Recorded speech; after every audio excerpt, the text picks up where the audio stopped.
All right, what's up everybody? Barnaby here with LAF. I want to give you guys a little tutorial on how to put together your acrylic case for your Yinlong batteries. So thanks for the purchase. What you're getting is you're getting a kit of pieces, you're getting the tube of acrylic glue, and you're getting any fasteners that you need to put the lid on the case after the case has been assembled. What you're going to need is whatever mounting hardware you choose to mount the case to your vehicle with, and you're going to need some masking tape. All right, so what you want to do is start by peeling the paper off of one side of each of the panels.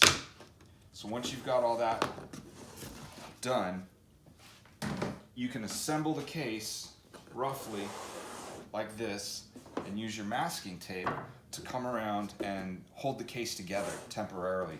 And you want to make sure this is nice and tight. There's no gaps or looseness to the joints. You may need to come back and reapply the tape. Put some on the bottom side too. And really get this thing mocked up nice and snug. So once you've got that, I recommend, you got a lot of glue here, so grab a scrap, piece of anything, cardboard, whatever, doesn't matter, and get a feel for how this glue is going to come out of the tube.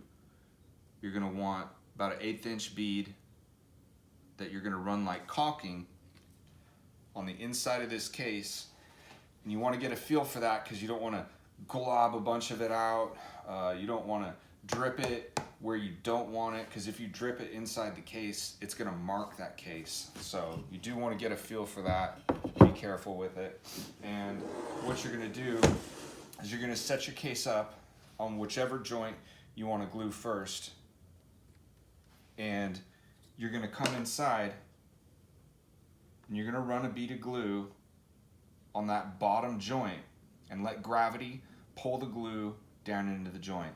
While you're there, you can run the other joint too. Let gravity pull that down. What you don't want to do is you don't want to get up here and try to squeeze glue up into these joints.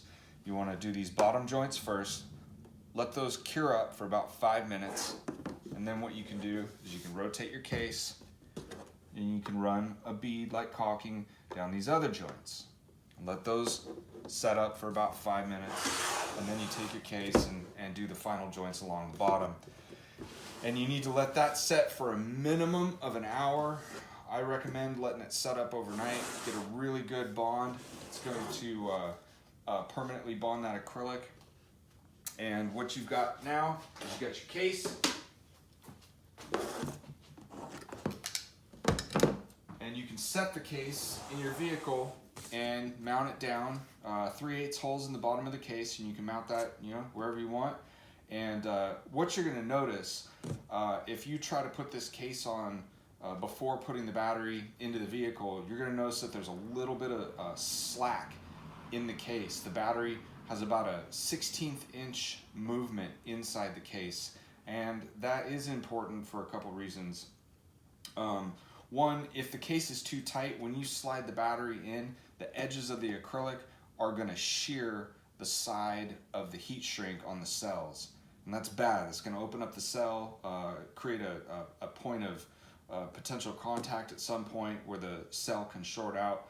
We don't want that. That's bad. So I oversize these just a little bit. The other thing is, when you're assembling your bank and you're tightening down the nuts on the batteries themselves, there's a little bit of tolerance in these links, and depending on where the battery is in the link, when you tighten it down, you could tighten it down with these batteries close together, or you could tighten it down with these batteries far apart.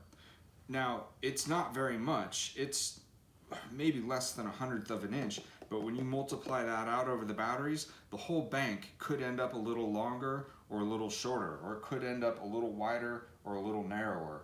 And so I have to oversize these cases just a little bit to make sure you guys aren't going to have any issues when you get them in there. Now, since you've mounted the case to the vehicle, it's going to be nice and secure. You drop your battery down inside, and you take your balancer lugs, and there's standoffs that are included.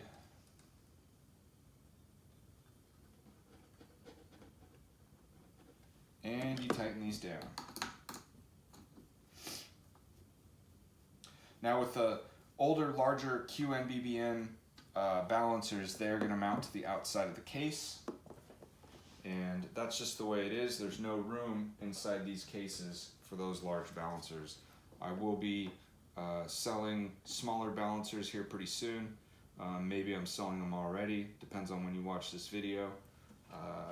And those will fit inside the case, and they're going to be a much cleaner install. And then you just fasten your lid to the standoffs, and there you go. So this is going to allow you access to the battery down the road. It's not going to be permanently sealed up. You could glue it if you want to. I wouldn't recommend it. It doesn't need to be. This way you can get in there if you get a cell that goes bad. You can replace it if you've got voltage issues. You can pull this battery out and figure out what's going on. You can move it to a new install and not have to shatter the case to get the battery out. So that's the case. All right, let's talk about the LED base. If you purchase this as an optional upgrade, it's going to come with matching mounting holes and a center hole here for the wires to come up. So you're going to set this in, you're going to set the case on top of it, then you're going to run your mounting hardware of your choice through that, mount that down to the vehicle, put your battery in, put the lid on. When you put the battery in, you can start by running these wires off to the side and set your battery in on top of it, and the wires will come up and you can terminate them to the battery if you wish. You can also, if you don't want to terminate it to the battery inside the case, pull these wires back out, run them back, and there's a little slot on the bottom here where the wires will come out as well. And you just kind of position that LED controller in there so that it sits nice and flush, and you got the wires coming out, and then you set your case on, set your battery in, put your lid on, and you can terminate these to a power source outside the battery or however you want. I provide you a couple different options there. So I think that about covers it. Thanks for your purchase. If you have any questions, hit me up on Facebook or Instagram, Lang Audio Fabrication, at Laugh Goes to 11 on Facebook, at Lang_audio_fabrication on Instagram. Website is www.loudaf.net. You probably already know that because you purchased the kit, but if you don't, now you know. So thanks a lot, guys. See you soon.